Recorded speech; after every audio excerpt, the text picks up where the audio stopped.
ओम विद्योदाम समप्रभां मृगपतिं स्कंधस्थितां भीषणां कन्याभिकरवालखेट विलसत् हस्ताविरासेविताम् हस्तै चक्रगदाशिकेट विशिखां चापं गुणं तर्जनीं बिभ्राणमनलात्मिकां शशिधरां दुर्गां त्रिनेत्रां भजे। नमस्कार, स्वागत है आपका आचार्य वाणी में। मैं आचार्य डॉक्टर विक्रमादित्य आपके साथ हूँ और आपकी राशि के दृष्टिकोण से ये समय जो 25 तारीख का दिन सप्तमी तिथि विद्यमान है, रविवार का अवसर है और साथ साथ ग्रह नक्षत्रों का योगायोग जो है वो परिवर्तन की स्थिति में जाता दिखाई दे रहा है। दिन आरंभ में तो बड़ा अच्छा दिखाई देगा।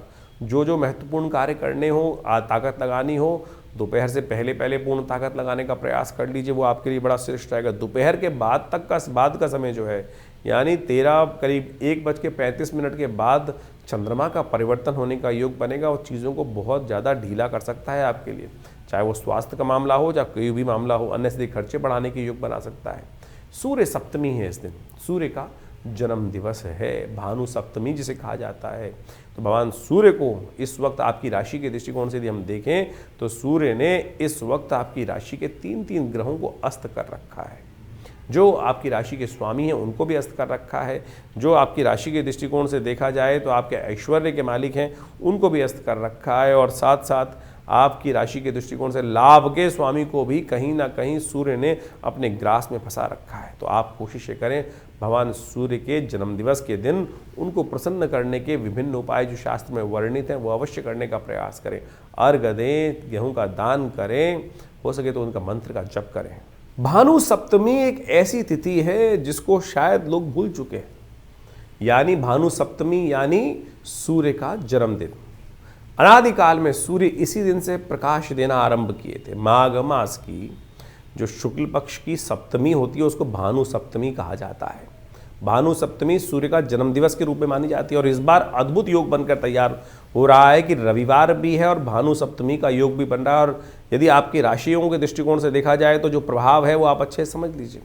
इस समय सूर्य के तमाम दोषों को दूर करने के लिए ये वर्ष सूर्य का वर्ष है और सत्य मान लीजिए इस बार जितनी उठापटक होने वाली है, क्योंकि बाकी ग्रहों की स्थिति जिस प्रकार की बन के तैयार होने वाली है, आप मान लीजिए एक के बाद एक अपनी महत्वाकांक्षाओं को पूर्ण करने के लिए लोग जो है वो ऐसी तरफ उद्धृत होने वाले हैं कि इस वर्ष कहीं ना कहीं भयावह स्थिति, टकराव शक्तियों, विभिन्न शक्तियों को आपस में टकराने की स्थिति बनती दिखाई दे रही है। चाहे छोटे लेवल पे हो चाहे बड़े लेवल पे हो। बड़े लेवल पे तो आप देख ही चुके हैं कि वर्ष के आरंभ के साथ ही कैसे बड़ी बड़ी शक्तियां आपस में एक दूसरे पे कब्जा करने के लिए होड़ में लगे हुए हैं। इस कार्यक्रम में हमने पहले भी अपने चैनल के माध्यम से बताया था कि ये जो वर्ष 2026 है, ये सूर्य का वर्ष है और ये ऐसा वर्ष आया है कि जिसमें लोग अपनी अनाधिकार चेष्टा करने की तरफ अग्रसित होंगे, क्योंकि सूर्य जो है वो बहुत तेजी गति से इस वक्त ऐसे योग बनाते दिखाई दे रहे हैं कि जो राजा प्राप्ति करने के स्थान प्राप्त करने की तरफ अग्रसित होते दिखाई दे रहे हैं।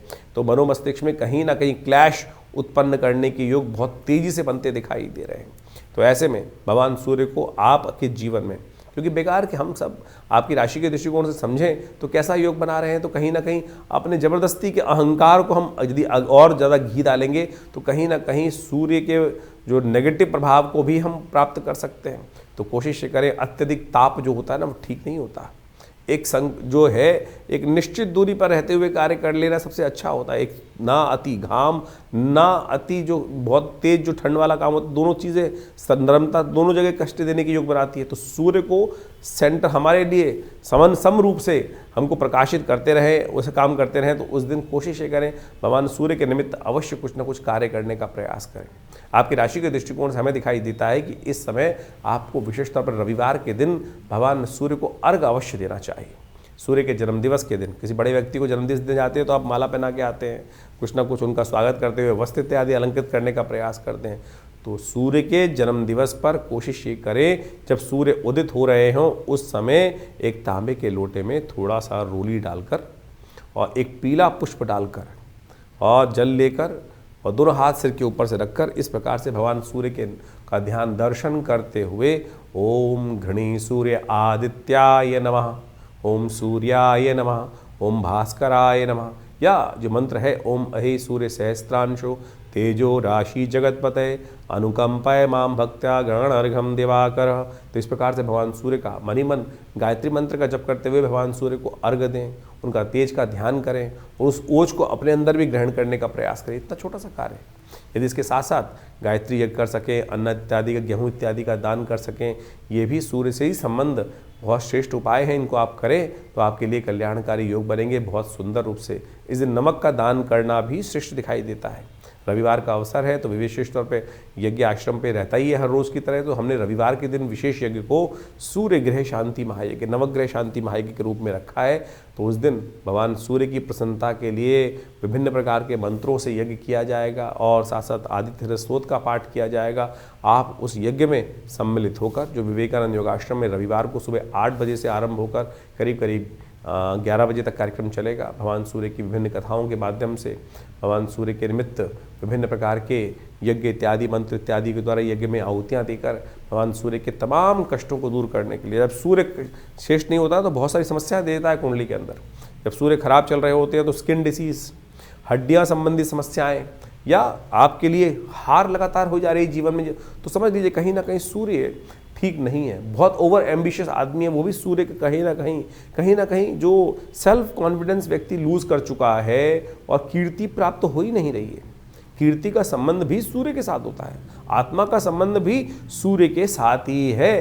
तो जितने डिप्रेशन की बहुत सारी बीमारियां हैं, बहुत सारे लोग केवल चंद्रमा से जोड़ते हैं उसको, लेकिन यदि सूर्य बलहीन है कुंडली के अंदर, या पापग्रह युक्त है, या अच्छी अवस्था में नहीं है, या नवांश में अच्छी अवस्थाओं में नहीं है, ग्रह खराब ग्रहों के साथ बैठा हुआ है, तो इस प्रकार की समस्याएं उत्पन्न करने का योग दे देता है। अब है तो है, जो योग है उसको ठीक कैसे किया जाए, तो ऐसे शुभ मुहूर्त जो आ जाते हैं उस समय में हमको इनके छोटे छोटे निदान जो हैं वो कर हम बहुत बड़ा लाभ अपने जीवन में प्राप्त कर सकते हैं। तो इसलिए हमने ये सारा रहस्य आपके समक्ष रखा है। उपाय बहुत सरल है, बहुत सीधा साधा है। हींग लगे ना फिट करे, रंग चौका हुआ, कोई बहुत पैसे खर्च करने की ज़रूरत नहीं है। लोग लाखों रुपए के कुछ ना कुछ, कोई माणिक के पहनने के लिए खर्चा कर देता है, कोई सोने की अंगूठियाँ पहनने के लिए खर्च कर देता है, कोई लाखों रुपए के दान करने की व्यवस्था कर देता है। तो सीधा सरल तरीका है, भगवान के मन दिव्य से उनको अर्घ दीजिए, यज्ञ में बैठिए। हमारे आश्रम में रविवार वाले कार्यक्रम में कोई धन नहीं लिया जाता। बहुत सारे लोग कहते हैं कि कोई मेंबरशिप फीस, किसी प्रकार भी कोई खर्चा नहीं है। आप आएँ, चाहें तो बैठ के हमारे साथ उस कार्यक्रम में भाग लें।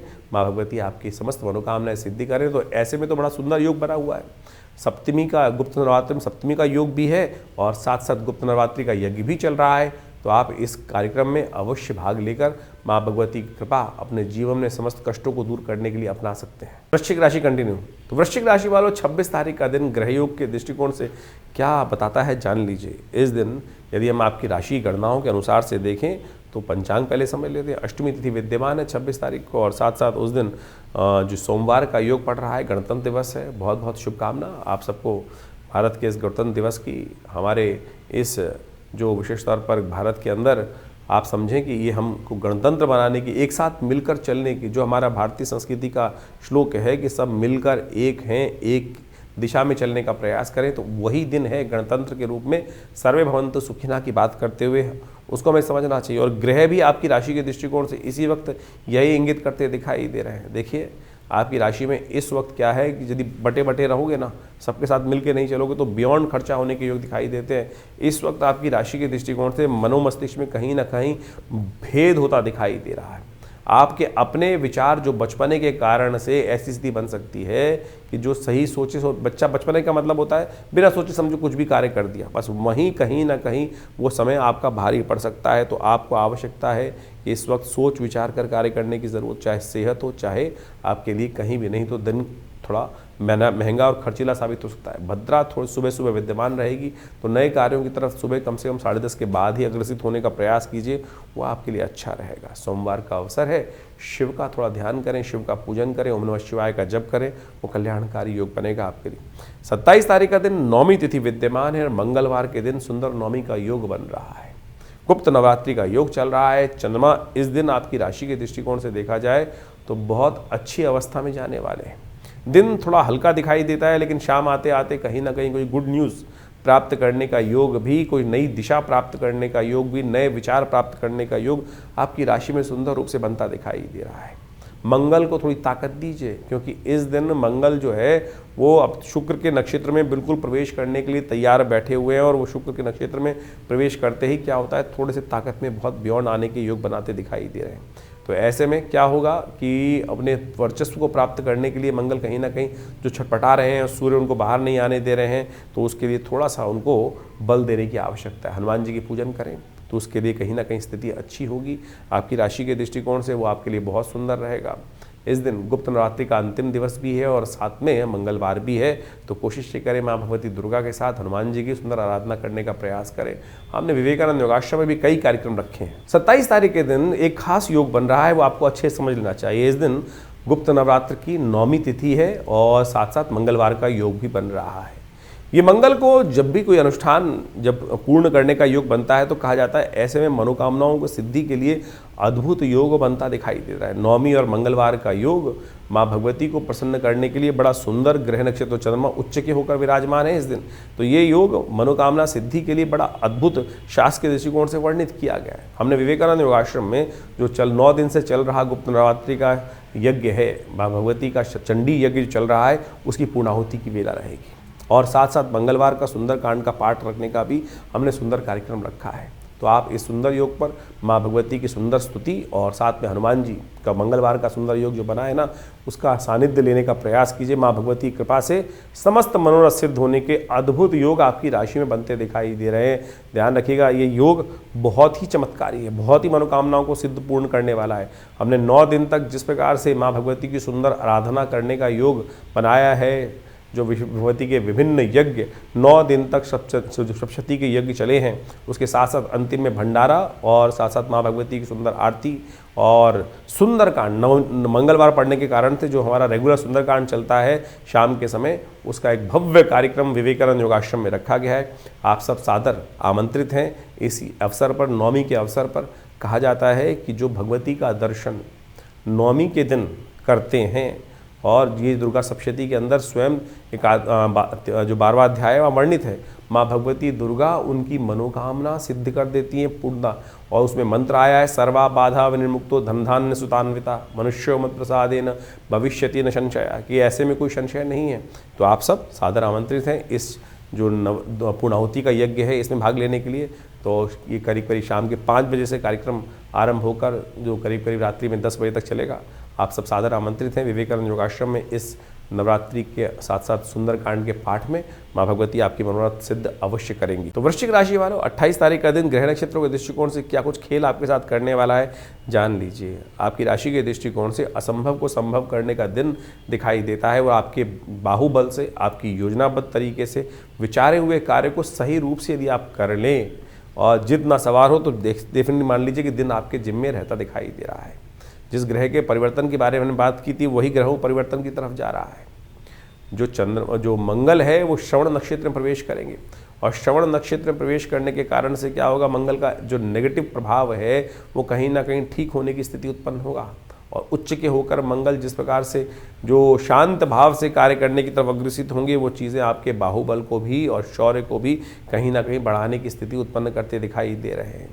तू मैमे से बचने का प्रयास करना चाहिए। कहीं ना कहीं घर वालों के साथ, घर में कहीं ना कहीं की स्थिति में अननेसेसरी की तू मैमे होने के योग दिखाई देते हैं।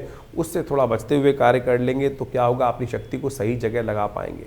नहीं तो विजन आपका बिल्कुल ठीक है, विचार बिल्कुल सही आ रहे हैं, लेकिन मन भेद होने के कारण से कहीं ना कहीं स्थितियाँ अननेसेसरी खराब ना हो, टाइम खराब ना हो, फिर बड़ी मुश्किल से टाइम लौट कर आएगा।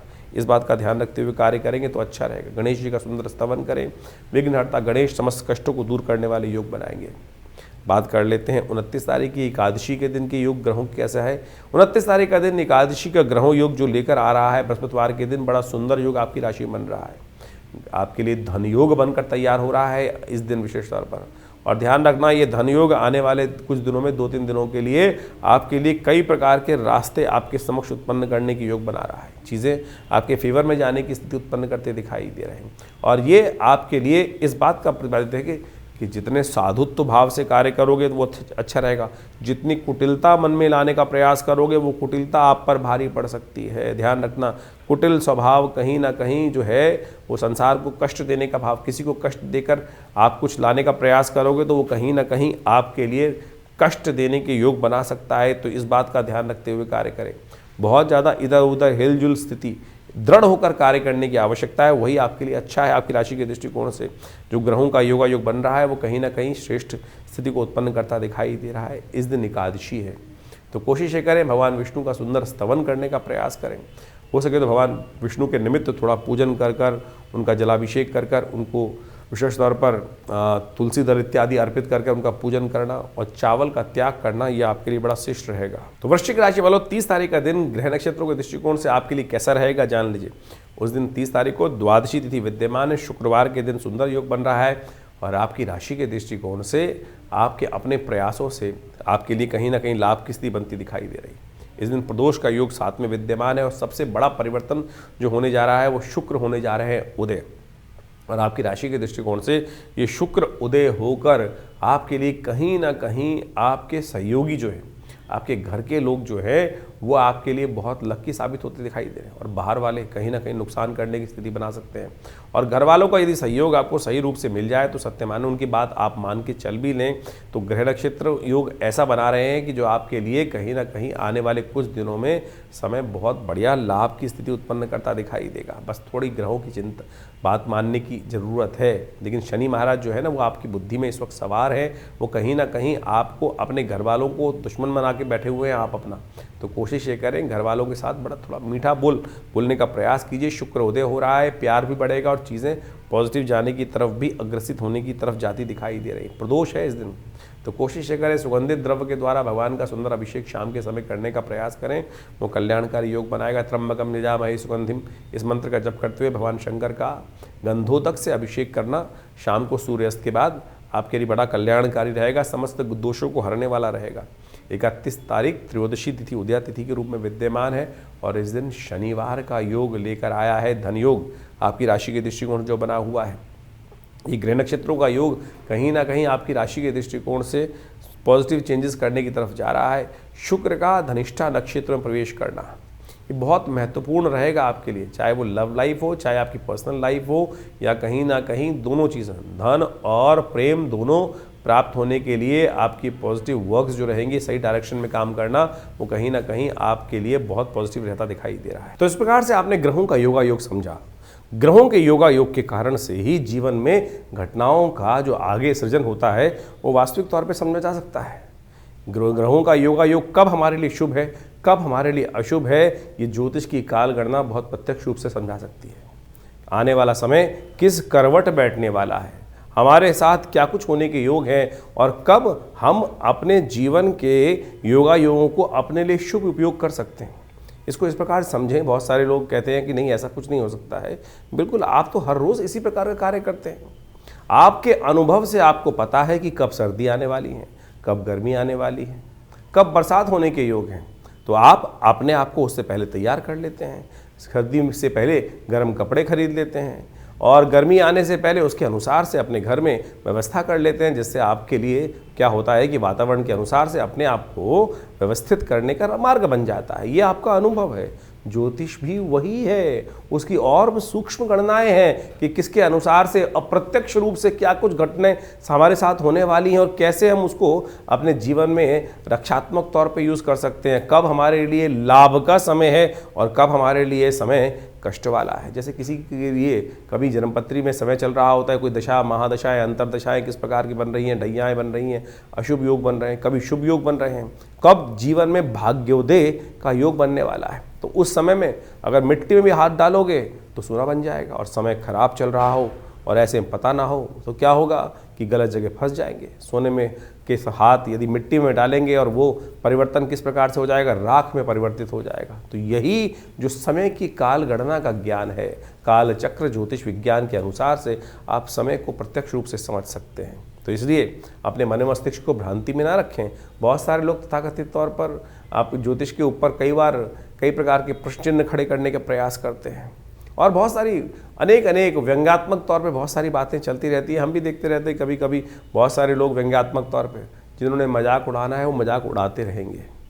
तो आप कोशिश ये करें, ज्योतिष विज्ञान के माध्यम से लाखों वर्षों से लोगों ने इसका लाभ लेते आए हैं और प्रत्यक्ष रूप से आप भी अपने जीवन में ग्रहों की गणनाओं को अच्छे से समझकर कार्य करने का प्रयास करें। चिंता ना करें, कई कुंडलियों में बहुत सारे अशुभ योग होते हैं। कोई कई अपने मनोमस्तिष्क में ऐसी विचित्र विडंबनाएं लेके बैठ जाते हैं।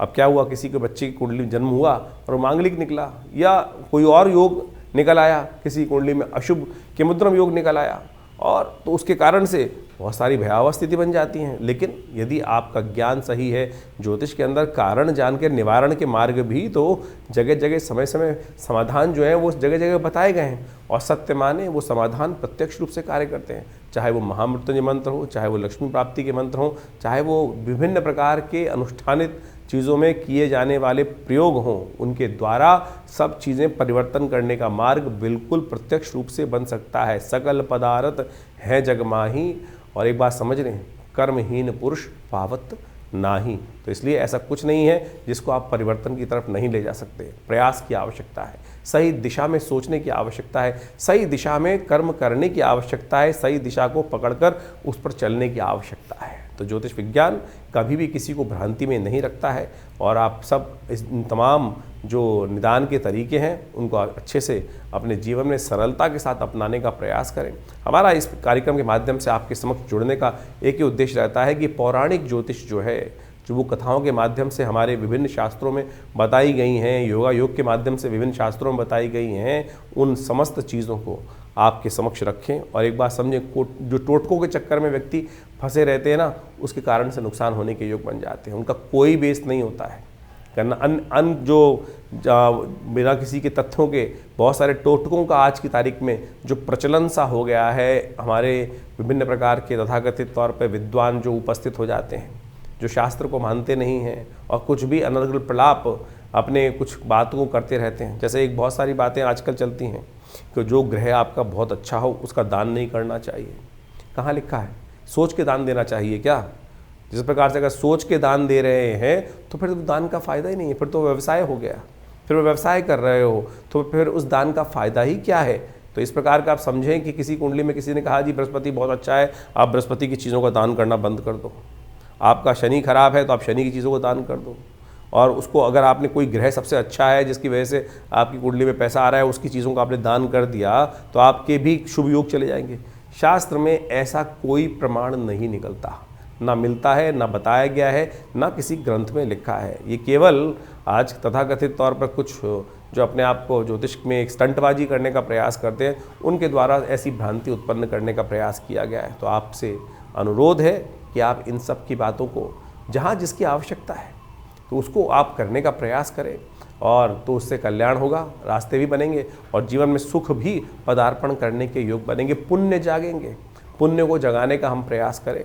तो इसलिए जो जो हमारे शास्त्र के दृष्टिकोण से जो पुण्य पर्व आ रहे हैं, जैसे आपके समक्ष हम हमें समय बताते रहते हैं पंचांग के माध्यम से कि ये पुण्य पर्व है, इसके दिन इस दिन ये कार्य किया जाए तो बहुत सारे कष्ट निवारण का योग बन जाता है। तो वो अवश्य, और उसके लिए जो टेस्टिमनीज़ हैं वो हमारे पुरानी कथाओं के माध्यम से शास्त्रों में, विभिन्न पुराणों में और विभिन्न ग्रंथों में टेस्टिमनीज़ के तौर पे कथा के माध्यम से बताई गई हैं। चाहे वो सत्यनारायण कथा ही बताई गई है। बहुत सारे लोग तो सत्यनारायण कथा को बड़े व्यंग्यात्मक तौर पे करते हैं कि वैसा हो गया वैसा हो गया। अरे वो टेस्टिमनी है, घटी तो उसके लिए उसको लिखित किया गया।